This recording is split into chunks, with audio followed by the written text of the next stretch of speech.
BZ ગ્રુપના મહાઠગ ભૂપેન્દ્રસિંહ ઝાલાને હાઈકોર્ટનો ઝટકો। હાઈકોર્ટે ભૂપેન્દ્ર ઝાલાની આગોતરા જામીન અરજી ફગાવી છે। ધરપકડથી બચવા ભૂપેન્દ્ર ઝાલાએ અરજી કરી હતી। આગોતરા જામીનમાં ખોટી એફઆઈઆર કરાઈ હોવાની રજૂઆત કરવામાં આવી હતી। 2022થી લોકોના રૂપિયા ડૂબાડ્યાની સરકાર પક્ષે રજૂઆત હતી। અત્યાર સુધીમાં 360 કરોડથી વધુના નાણાકીય વ્યવહાર મળ્યાનો સરકારે દાવો કર્યો। વધુ જાણકારી અમારા સંવાદદાતા તેજસ મહેતા પાસેથી પ્રાપ્ત કરીશું। તેજસ, હાઈકોર્ટે ભૂપેન્દ્ર ઝાલાની આગોતરા જામીન અરજી ફગાવવાની સાથે શું કહ્યું? જી, બંને પક્ષોની દલીલ સાંભળીને કોર્ટે ટૂંકમાં આ આગોતરા જામીનની જે અરજી છે તે કોર્ટ મંજૂર રાખવા માંગતી નથી તે પ્રકારનું અવલોકન કરીને અરજીને ફગાવી છે। વિગતવાર અને વિસ્તૃત હુકમ કોર્ટ બાદમાં પસાર કરશે, પરંતુ હાલ સમાચાર જે છે તે પ્રમાણે ભૂપેન્દ્ર ઝાલાની આગોતરા જામીનની અરજી કોર્ટે નામંજૂર કરી છે।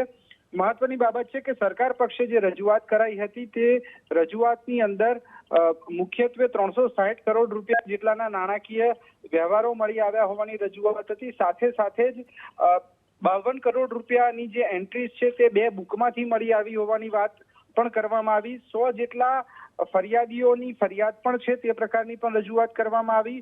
આ ઉપરાંત ગ્રોમોર નામની જે સંસ્થા છે તે સંસ્થામાં કર્મચારીઓના ખાતામાં પૈસા જમા કરાવી દેવામાં આવતા હતા અને ત્યારબાદ તે પૈસા ઉપાડી લેવામાં આવતા હતા તે પ્રકારની પણ રજૂઆત છે। તબક્કો જે ઇન્વેસ્ટિગેશનનો છે તે ઘણા નાજુક તબક્કે છે, તેવા સંજોગોમાં હાલના તબક્કે આગોતરા જામીન ન આપવા જોઈએ તેવી સરકાર પક્ષે રજૂઆત હતી।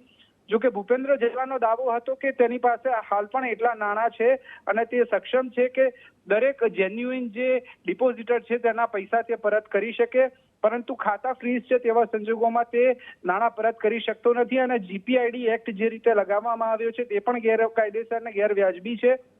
આ બધી જ દલીલોને સાંભળ્યા બાદ કોર્ટે હાલના તબક્કે આગોતરા જામીન મંજૂર કરવાનું ઉચિત માન્યું નથી અને આગોતરા જામીન અરજી નામંજૂર કરી છે। જી, આભાર તેજસ, જાણકારી આપવા માટે।